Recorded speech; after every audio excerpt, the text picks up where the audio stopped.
Now, that said, I want to return to a structure that got sort of neglected in that discussion, and that is the anterior cingulate. We've split your brain in half here.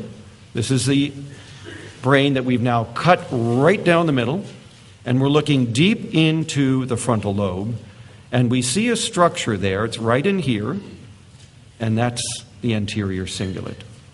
Why would I want to draw attention to this? For a couple of reasons. First of all, I want to tell you that there are two parts to this structure that have only recently been discovered in the past decade. George Bush has reviewed all of this literature. By the way, it is not that George Bush. Right? He's a neuroimager at Mass General Hospital. And he has shown that the anterior cingulate is not one, but two separate functional zones. The upper one in red, which I think should have been in blue, as you'll see in a moment, if color is to mean anything. But this upper zone is involved in helping you make decisions in social conflicts, where there are social consequences now and later for what you're about to do. Whenever you face decisions in which there is a competition, a conflict between the events of the now and what's going to happen later if you act this way, the anterior cingulate helps to negotiate that conflict. It buys you time to think about it and then allows you to execute behavior that is in your long-term welfare, not just your short-term welfare. But the blue structure has now been identified as playing a role whenever there is emotional conflict. Whenever there is an emotion elicited by the moment, but the long-term implications of showing that emotion are detrimental to your well-being, this part of the anterior cingulate lights up. Because this is where the frontal lobe is going to suppress the emotional system, and it's going to do it through that zone. We can see that here. This is the opposite hemisphere. So we're looking at the frontal lobe here. We're looking at the anterior cingulate here.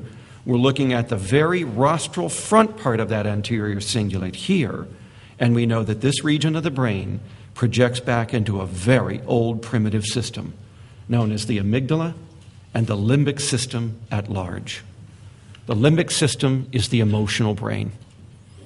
Most species with a brain and spinal cord have this system because this is where emotion comes from, and especially aggression. That is largely an amygdala activity, though it does other things besides that. So what does all of this mean? Well, let us back up. Excuse me. We know that this part of the brain is smaller in people with ADHD. And as you will see on the following diagram, that midline structure does not activate in adults with ADHD, as it does in normal adults who face social or emotional conflicts.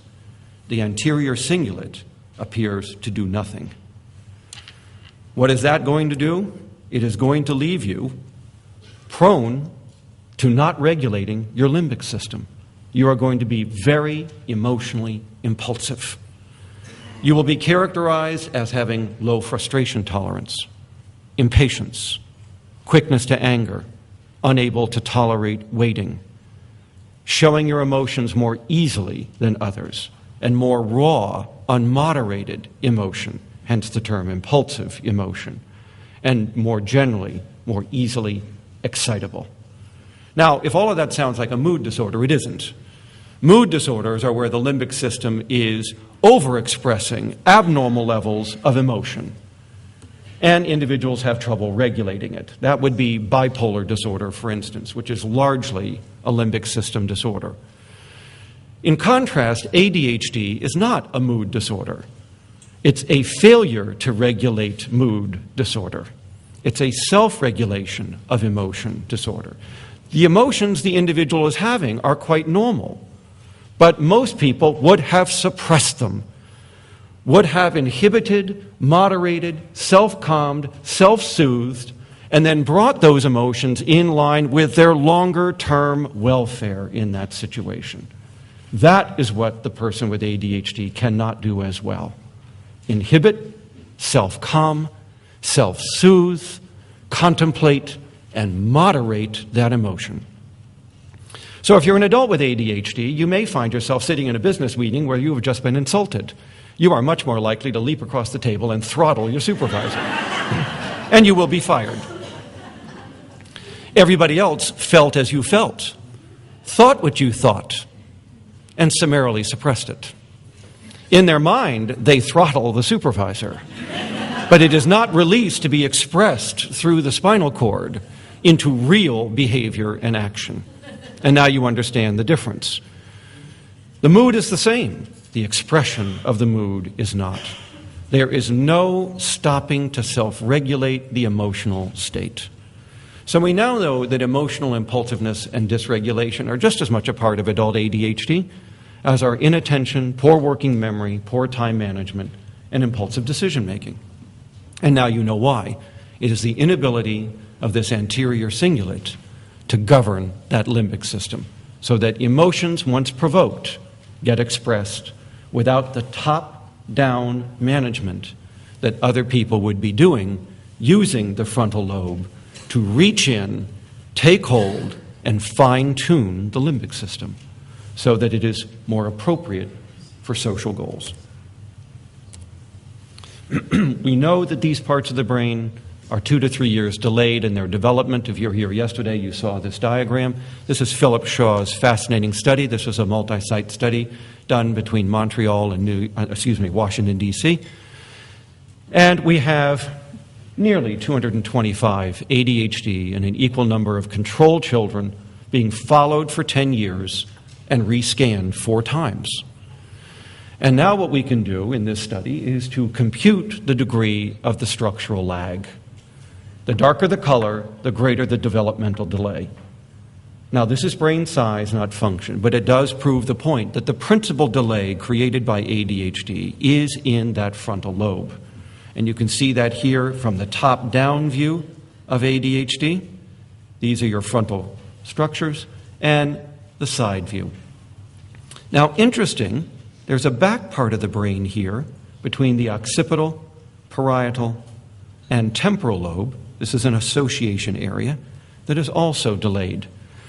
That was not easily understood by these authors, but it will become evident once we get into the neuropsychology of ADHD as to why that might also be impaired. This is just a mathematical way of showing the same delay. And you can see that the blue line is the ADHD group, and you can see that they are lagging behind the rapid maturation seen in the general population. It's even more evident over here in the prefrontal lobe. This is the part of the brain that matures too early. People with ADHD have this part developing too quickly. This is the primary motor zone. This is where small, discrete behaviors are executed. Hence the restless, hyperactive, off-task, irrelevant motor movements often seen in the young child with ADHD. You've got a hypermature primary motor strip that is ungoverned by an immature frontal cortex, and that gives you your hyperactivity. But the hyperactivity will decline markedly with age, becoming internal in form, a subjective sense of restlessness, but not an outward hyperactivity. The adults that we have seen in our clinics and in our research projects do not climb on furniture. Spouses do not bring them in because they're sliding downstairs in suitcases.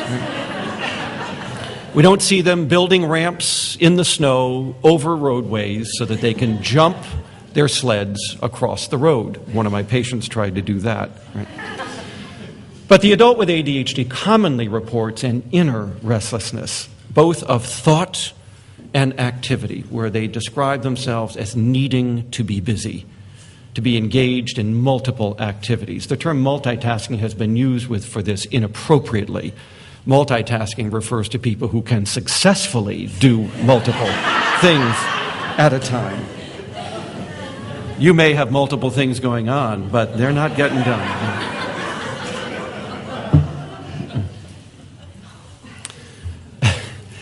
There is also another popular phrase in some of the adult ADHD trade books. Adults with ADHD are good at hyperfocusing.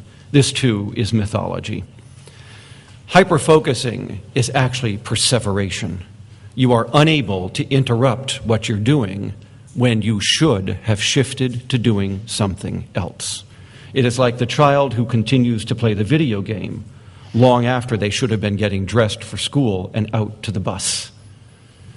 You want to call that hyperfocusing? That's fine, but that is a classic sign of a frontal lobe injury, and it is perseverative responding. You should have stopped what you're doing, and you didn't. There were other, more important goals to have been accomplished, and you ignored them. This is no gift. It is, in fact, a symptom of this disorder. Hyperfocusing goes with autism. Perseveration goes with ADHD. Now, we can subdivide these structures into 3 separate functional networks. The functions of these networks are something somewhat different. And it will help you to understand the nature of ADHD to take a quick look at these 3 different structures. I'm not the only person arguing this. You can see at the bottom of my slide there are 3 separate reviews of the neurology of ADHD that come to the same conclusion. There is that connection from the frontal lobe back into the basal ganglia that we talked about. This is the frontal striatal circuit. What does it do? Well, it is called in the vernacular the cool executive network. So called because it engages in cold, rational reasoning. If we're going to use sort of a Cartesian split between emotion and thought, which doesn't really exist, but for the sake of argument, let's say that it does, that the ability to contemplate the what will I do? This is sort of the rational part. What needs to be done? What's going to happen? How should I do it? That is the function of this frontal striatal loop. This is where your working memory is, and in working memory we hold our plans and intentions and steps to accomplish those plans, as we've already talked about. So it's the cool, the what system. The second system is the one toward the bottom here. This is the connections from the frontal lobe straight back into the cerebellum. This is also a cool executive system, and this is the when network, because this network determines when you will do what you had planned to do. The first network is the what, but what is of no value if you don't know when. There is a commercial on television in the United States that captures this distinction beautifully. People pulling up to a toll booth, then pulling up about 100 yards further and throwing the coins out onto the street. You have executed the behavior perfectly. You just didn't do it in the right sequence at the right time. The timing of your actions is just as important as the what you are going to do.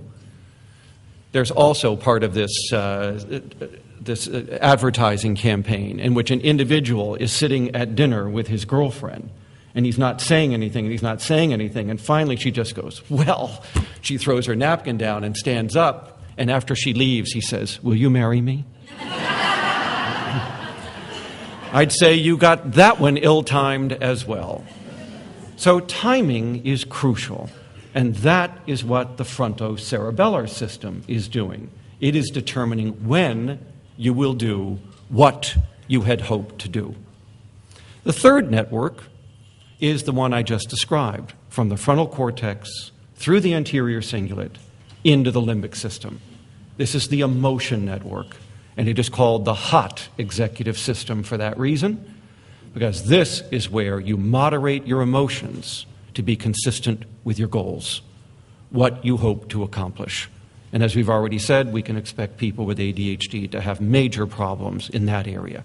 But what most people fail to appreciate about this is that the definition of an emotion is a motivational state. I can see I put someone to sleep already. An emotion is a motivational state, and it can be plotted on a 3-dimensional axis. There is level of arousal. There is approach withdrawal, and there is reward punishment, which is the motivational aspect of emotion. And on that 3-dimensional grid, all human emotion can be plotted. But the most important one I want to focus on right now is the motivational dimension. Because if emotions are motivations, and you can self-regulate your emotions using your frontal lobe, you can self-regulate your motivation. So that the frontolimbic circuit is the source of self-motivation. This is where you are able to motivate yourself in the absence of consequences. This is where you think about those goals, and in thinking about them, it actually motivates you. It actually creates a positive, motivational mood state. You want that goal, you want to attain it, and you will use that motivation to sustain action over time in the absence of consequences. Humans are the only species that can sustain behavior for more than seconds to a minute in the absence of a consequence. All other species are Skinnerian, stimulus, response, organisms, but not humans. Humans can build in a pause, and in that pause they can aim their behavior further ahead in time, and they can reach into the limbic system and motivate that behavior. This is the source of drive, persistence, willpower, stick-to-itiveness, the ability to chart a course and to dog it to death. As Walt Disney said, the secret of all success is this ability to take an idea and to sustain action toward it in spite of all irrelevant activity going on around you. You know it as persistence and determination. Most adults would refer to this as willpower.